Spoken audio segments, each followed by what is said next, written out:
Donc on est à la 5e carte, on va tirer la 6e carte et je vais essayer de faire le lien entre les cartes, comme Isabelle qui saute, qui jongle avec les cartes.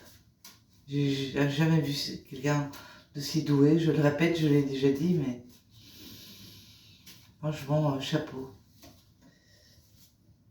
Conquête. Conquête. Alors je pose les cartes. Je les mets dans l'ordre. Alors, la richesse. On est confronté à une perte de richesse, une perte d'argent. C'est ce qui représente un obstacle à notre liberté, à la liberté de faire du shopping, de partir en vacances, de faire des activités. Voilà. Donc, ensuite vient la pureté. La pureté, c'est peut-être qu'il faut changer ses habitudes, se purifier, purifier la tête. Pureté, c'est aussi nettoyage énergétique qui permet justement de passer outre cet obstacle qu'on se met soi-même parfois.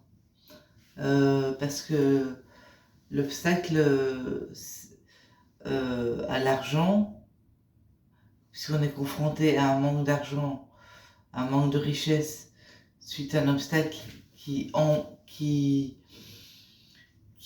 bloque nos libertés, qui empêche notre liberté, eh bien c'est grâce à une remise en question. La pureté,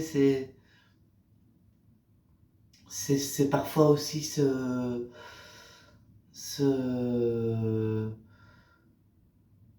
nettoyer des mauvaises habitudes qui peuvent empêcher aussi ce confort financier, ce confort de vie. Et la conquête, c'est justement se battre pour arriver à ça. Se battre pour arriver à passer l'obstacle. Et si on sort de la conquête, c'est que c'est du positif. Donc, le palais signifie la richesse. La confrontation, on est confronté à des problèmes d'argent. On a la liberté de passer outre cet obstacle si et seulement si on part à la conquête de la pureté. Non, si et seulement si on se met dans une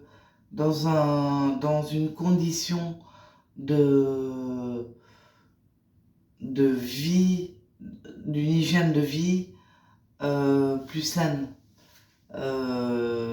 Et ce qui permettra d'arriver au but, c'est-à-dire une amélioration de la situation, ce qui est la conquête.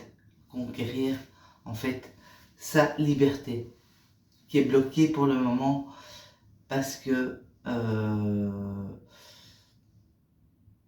on a des mauvaises habitudes, qu'elles soient de vie ou qu'elles soient on dépense trop, on réfléchit pas, on achète à gauche, on achète à droite et ça nous met dans des problèmes.